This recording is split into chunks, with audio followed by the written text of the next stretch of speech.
रीमा जैसे ही अपने ससुराल में कदम रखती है तो अपनी सास को देखकर हैरान रह जाती है और कहती है, हे राम, मेरी सास कितनी मोटी है। शादी से पहले तो मैंने अपनी सास को देखा ही नहीं था। अगर मैंने इस मोटी भैंस मेरा मतलब है, अगर मेरी सास को मैंने देखा होता कि मुझे इसे संभालना पड़ेगा तो मैं शादी के लिए हाँ ही नहीं करती। रीमा अपने मन में ये बोलती है। दरअसल उसे नहीं पता था कि उसकी सास इतनी भारी भरकम होगी। वो अपनी सास को देखकर हैरान हो चुकी थी।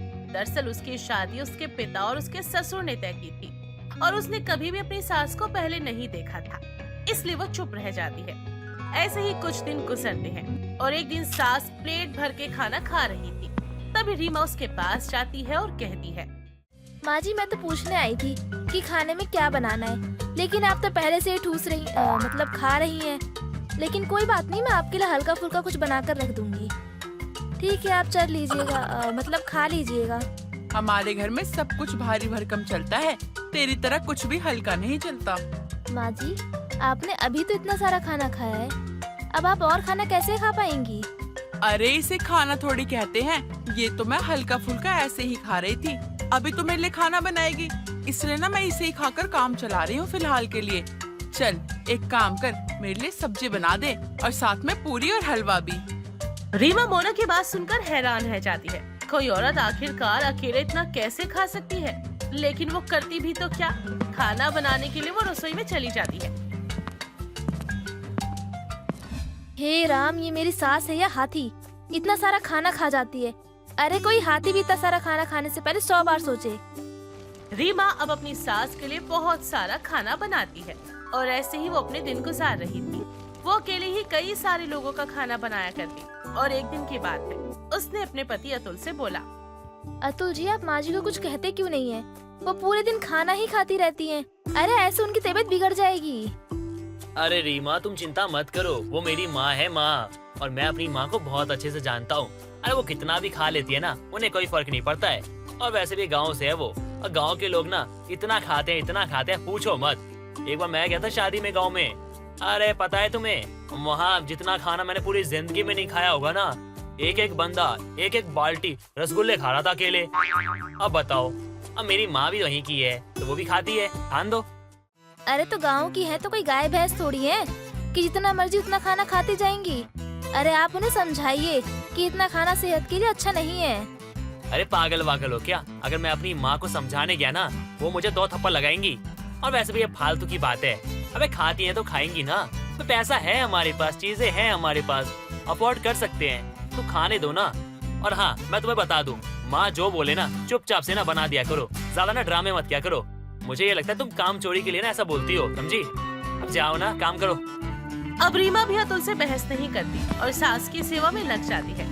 ऐसे ही दिन गुजरते हैं और एक दिन जब रीमा चाय लेकर अपनी सास के कमरे में जाती है तो देखती है कि उसकी सास जमीन पर गिरी पड़ी है। माँ जी क्या हो गया आपको? माँ जी उठिए ना। माँ जी, मुझे आपकी चिंता हो रही है। माँ जी उठिए। अतुल जी जरा देखिए ना क्या हो गया माँ जी को। अतुल अब रीमा की आवाज सुनकर कमरे में जाता है तो वो देखता है कि उसकी माँ जमीन पर बेहोश पड़ी थी। अब अतुल अपनी माँ को उठाकर पलंग पर बैठाता है और डॉक्टर को फोन करके बुलाता है। डॉक्टर उसकी माँ का चेकअप करते हैं और बोलते हैं, जी देखो, हो सकता है कि इन्हें कमजोरी की वजह से चक्कर आ गया हो, लेकिन एक चीज जो साफ है, ये बिल्कुल भी हेल्दी ईटिंग नहीं करती हैं। आपको इनकी सेहत का बहुत ध्यान देना पड़ेगा और इनसे डाइट करवानी चाहिए। ये बहुत ओवरवेट हैं, जिससे इन्हें भविष्य में भी बहुत सारी प्रॉब्लम हो सकती हैं। डॉक्टर ये बोलकर वहाँ से चला जाता है, जिसके बाद अतुल अब रीमा से माफी मांगते हुए कहता है, रीमा मुझे माफ कर दो। अगर मैंने तुम्हारी बात पे ध्यान दिया होता और माँ को डाइटिंग के लिए कहा होता तो माँ की सेहत इतनी ज्यादा खराब नहीं होती। आपको माफी मांगने की कोई जरूरत नहीं है। माँ जी मेरी भी माँ जैसी हैं। उनकी डाइटिंग का ख्याल मैं अच्छे से रखूंगी और उनको हेल्दी खाना खिलाऊंगी। इस तरह रीमा ठान लेती है कि वो अपनी सास को डाइटिंग कराकर ही छोड़ेगी। समय के साथ मोना की तबीयत थोड़ी बहुत ठीक हो जाती है और ऐसे एक दिन मोना सुबह सुबह नाश्ते के टेबल पर बैठी हुई थी और उसकी बहू उसके लिए नाश्ता लेकर आती है। बहू जल्दी से खाना लगा दे, मुझे बहुत जोरों से भूख लग रही है। आज तो भूख बर्दाश्त ही नहीं हो रही है। माँ जी, आज मैंने आपके लिए स्पेशल खाना बनाया है जो आपके तन मन सबको अच्छे से भर देगा और फिर आप कभी बीमार नहीं पड़ोगी। जिसके बाद रीमा अपनी सास के लिए डाइट सैलेड परोस देती है डाइट सैलेड देखकर मोना को गुस्सा आता है और वो कहती है, अरे अरे ये सब क्या है? तू मुझे घास फूस खिलाकर मारना चाहती है क्या? तू जानती नहीं है ये सब कुछ मैं खाती ही नहीं, और खाऊं तो मेरा पेट ही नहीं भरता। माँ जी, आपकी तबीयत खराब रहती है और डॉक्टर ने आपको वजन कम करने के लिए कहा है, इसीलिए आज से मेरी सास डाइटिंग पर है। और ये बात यहीं पर खत्म कर दीजिए, अब आप वही खाएंगी जो मैं आपको खिलाऊंगी। अब रीमा मोना को जबरदस्ती डाइटिंग वाला खाना खिलाती है। मोना को भी भूख लगी थी, इसलिए वो भी मजबूरी में उसको ही खा लेती है और अपने मन में कहती है, आने दे मेरे बेटे को, उसके आने के बाद ही तेरी शिकायत उससे करूंगी, तभी तेरी अक्ल ठिकाने आएगी। इस तरह मोना अतुल का इंतजार करती है। लेकिन जैसे ही मोना का बेटा अतुल शाम को घर आता है, मोना उसे सब कुछ बताती है और अतुल रीमा की साइड लेते हुए कहता है, माँ, आपकी बहू आपका भला चाहती है, इसलिए वो जो बोले ना चुपचाप से मान लो। जो खाने को देती है ना वो खा लो। और वैसे भी आपकी बहू आपकी सेहत का ध्यान रखना चाहती है, तो उसे रखने दो। मोना को अतुल ये बोलकर चला जाता है और मोना बेचारी मुंह सा बनाकर रह जाती है। रीमा उसे जो दिया करती चुपचाप वो खा लेती है। और एक दिन की बात है, उसकी पड़ोसन विमला मोना के घर आती है और मोना को मिठाइयाँ देते हुए कहती है, अरे ये ले मोना, मिठाई खा। अरे मेरे बेटे की ना सरकारी नौकरी लगी है, बड़ा ना रुतबा मिला है उसको। अरे इतनी अच्छी नौकरी मिली है, मैं तो खुशी से समा ही नहीं पा रही।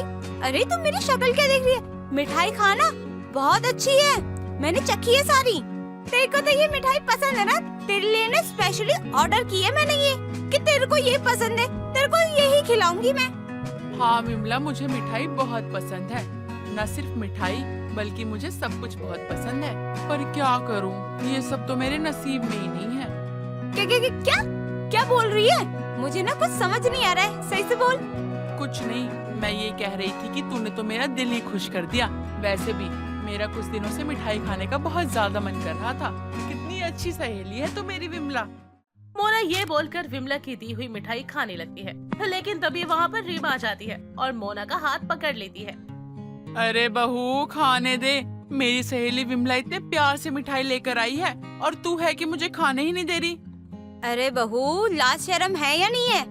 तेरे को सिखाया है किसी ने या नहीं सिखाया है कि खाते वक्त किसी को रोक टोक नहीं करनी चाहिए? तू क्यों रोक टोक कर रही है ऐसे, और वो भी अपनी सास को? अरे वो खा रही है, उसका मन है तो खाने दे, तुझे क्यों इतनी जलन मच रही है? माफ कीजिएगा आंटी जी, आजकल मेरी सास ना डाइटिंग पर है, इसीलिए वो आपकी लाई हुई मिठाई नहीं खा सकती। और ये डाइटिंग उनके लिए बहुत जरूरी है। देखिए तो जरा कितनी मोटी हो गई है और कितनी तबीयत खराब रहती है इनकी। इसीलिए अब चाहे भगवान भी आकर क्यों ना कहें, लेकिन मैं अपनी सास को मिठाई बिल्कुल नहीं दूंगी, क्योंकि वो डाइटिंग पर है। हाँ वैसे तो बात तो बिल्कुल ठीक कह रही है। मोना को ना डाइटिंग की ना जरूरत ही लग रही है। अरे कुछ दिनों पहले की बात है, अरे पीछे बच्चे कह रहे हाथी आया, हमें सवारी करनी है। मैंने पीछे मुड़ के देखा, मोना आ रही थी। हाय रे, बच्चे ऐसा चिढ़ाते हैं इसको आजकल। बेटा तू अच्छी है, तू अपनी सास का ख्याल रख रही है। आज के जमाने में ऐसा कौन रखता है अपनी सास का ख्याल? वैसे सच बात बताऊं, बड़ी नसीब वाली है मोना कि उसे ऐसी बहू मिली है। विमला भी अब रीमा की हाँ में हाँ मिलाती है और वहाँ से चली जाती है। ऐसे ही दिन गुजरते हैं और एक दिन रीमा किसी काम से बाहर गई हुई थी। तभी मोना ने अपने मन में सोचा, कितना अच्छा मौका है, बहू भी घर पे नहीं है। एक काम करती हूँ, चुपके से जाके रसोई में जो कुछ भी चटपटा सा पड़ा होगा ना, लाकर उसे खा लेती हूँ और किसी को पता भी नहीं चलेगा। मोना ये बोलकर रसोई में जाती है, जहाँ उसे छोले की सब्जी और पूड़ियाँ रखी हुई दिखाई देती हैं।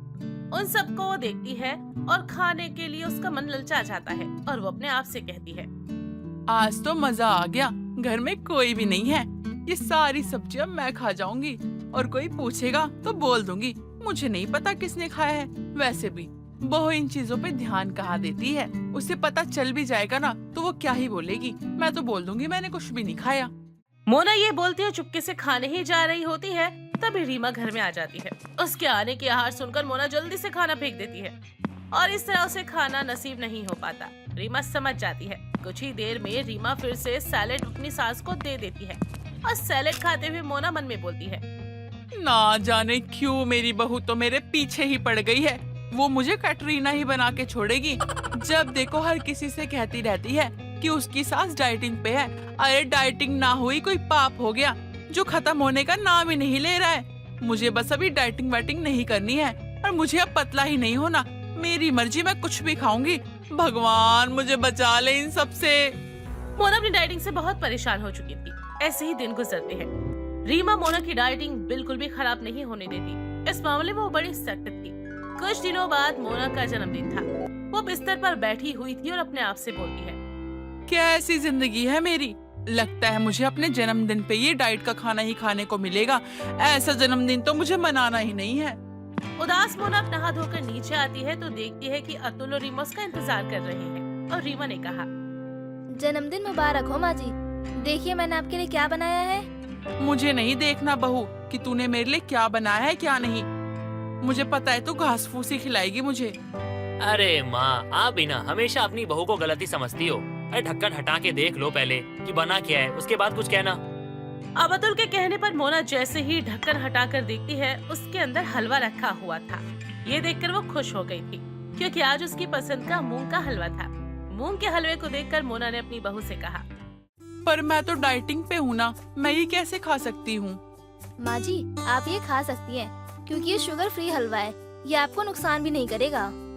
मोना ये सुनकर बहुत ही खुश हो जाती है और जल्दी से सारा हलवा खा जाती है। आखिरकार आज इतने दिनों के बाद उसे अपनी मर्जी से कुछ मीठा खाने को जो मिला था। और ऐसे ही समय गुजरता है। कुछ दिनों के बाद फैमिली डॉक्टर आकर मोना का चेकअप करते हैं और मोना से कहते हैं, बहुत बढ़िया मोना जी, आपने कुछ ही दिनों के अंदर अपना पूरा 5 किलो वजन कम कर लिया और आपकी सेहत भी पहले से बहुत अच्छी है। I appreciate it.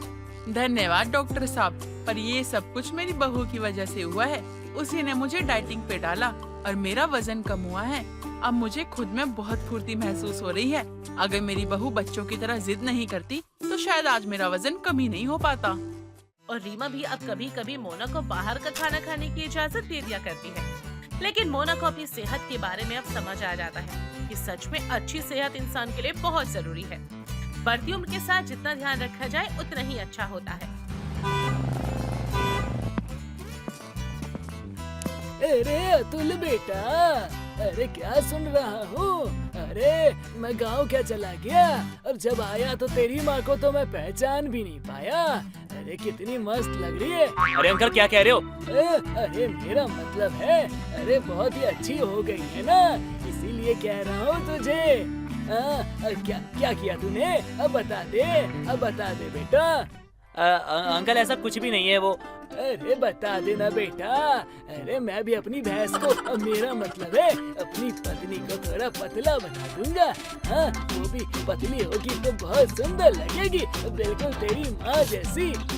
अंकल जी वो बात ये है ना कि मेरी पत्नी ने डाइटिंग चालू करवाई थी माँ की, जिसके कारण उनका वजन बहुत घट गया। अच्छा तेरी माँ को तार के आता हूँ, रुक जा। अच्छा तेरी माँ का है, अभी तार के आता हूँ। ओ अंकल जी क्या बकवास कर रहे हो? अरे मजाक कर रहा था बेटा। अरे माहौल हल्का कर रहा था। हाँ मैं तो कह रहा था तेरी माँ से मिल कर आता हूँ। हाँ बस मिलकर ही आना, क्योंकि मोहल्ले में फेमस बहुत हो ठरकी कहीं के। ठरकी कह रहा है मुझे? अरे तेरा बाप हूँ। क्या अंकल जी? मेरा मतलब है तेरे बाप समान हूँ, थोड़ा तो इज्जत दे। अंकल जी इज्जत दे ही रहा हूँ, बेइज्जती नहीं कर रहा आपकी। मेरी बेइज्जती क्यों करेगा तू? हरकतें ही आपकी है। अरे बेटा मैं जा रहा हूँ, मुझे मेरी पत्नी याद कर रही है। हाँ जाओ, वरना कुछ हो जाएगा। क्या हो जाएगा? मेरे हाथों से खून हो जाएगा। मैं तो मजाक कर रहा था, मैं जा रहा हूँ। अब मोना बिल्कुल भी बाहर के खाने की जिद नहीं करती और ना ही वो ढेर सारा खाना खाती। वो घर पर ही लिमिटेड डाइट लेती और हेल्दी खाना खाकर अपना जीवन जीती।